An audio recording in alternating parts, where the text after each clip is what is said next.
بسم اللہ الرحمن الرحیم، السلام علیکم۔ آپ دیکھ رہے ہیں نیشنل نیوز اور میں ہوں سبان قریشی۔ خبر شامل کرتے ہیں چک سواری میرپور آزاد کشمیر سے ہمارے نمائندے کیسر عزیز کی رپورٹ کے مطابق مشہور سیاسی اور سماجی شخصیت چودھری عاشق حسین بانیہ، چودھری نعیم بانیہ، چودھری حمزہ رزاق کونسلر کی والدہ ماجدہ کی نماز جنازہ ادا کر دی گئی۔ نماز جنازہ پیر طریقت رہبر شریعت حضرت علامہ مولانا حبیب الرحمن محبوبی آستان عالیہ فیض پور شریف نے پڑھائی۔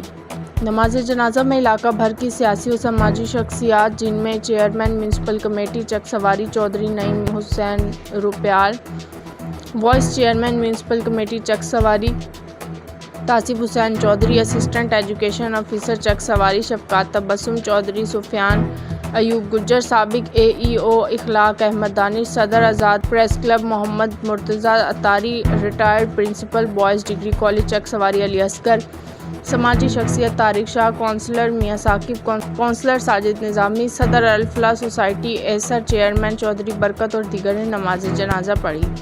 نماز جنازہ کے بعد والدہ مرحومہ کو ان کے آبائی گاؤں قبرستان محبوب آباد میں سپرد خاک کر دیا گیا۔